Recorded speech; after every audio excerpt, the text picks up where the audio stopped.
যারা তরুণরা আছে তারাকে নানান ধরনের একটা পলিটিক্স মানে উই হেড পলিটিক্স এরকম একটা এনভায়রনমেন্টের মধ্যে রেখে সবসময় রাষ্ট্র থেকে বিচ্ছিন্ন করে রাখতো। কিন্তু আজকে আমাদের যে বর্তমান সরকার, আমরা যারা তরুণরা আছি, আজকে এসে আমরা কিন্তু বলছি যে না, আমরা পলিটিক্স নিয়ে কথা বলবো, আমরা দেশের সব বিষয় নিয়ে কথা বলবো এবং সব কিছু নিয়ে আমাদের কাছে গভর্নমেন্টকে অ্যাকাউন্টেবল থাকতে হবে এবং এটাই আমাদের নতুন সময়।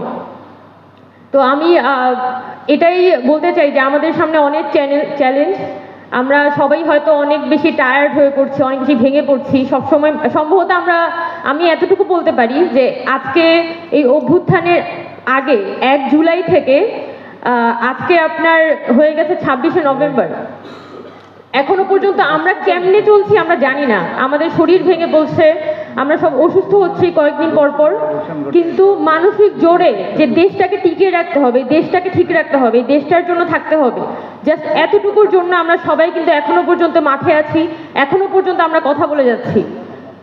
তো আমি আমার জায়গা থেকে এতটুকু বলতে পারি যে আমরা যারা তরুণরা আছি আমাদের সবসময় আসলে জাগরুক থাকতে হবে, আমাদের দেশের জন্য ভাবতে হবে এবং কোনো শক্তি যাতে হচ্ছে আমাদের তরুণদের বিচ্ছিন্ন করতে না পারে।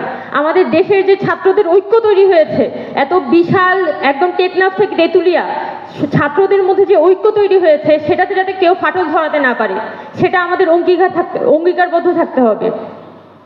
তো আমি খুব বেশি কথা বাড়াবো না। যারা আজকে এখানে উপস্থিত হয়েছেন তাদের সকলের জন্য আমার পক্ষ থেকে অসংখ্য শুভকামনা এবং আমাদের যারা সংস্কার কমিশনের অংশীদাররা আছেন তাদের জন্য অসংখ্য শুভকামনা এবং আমি আশা করব যে আপনারা যে সংস্কার প্রস্তাবই আনবেন না কেন সেটা যেন একটা জনবান্ধব সংস্কার প্রস্তাব হয়।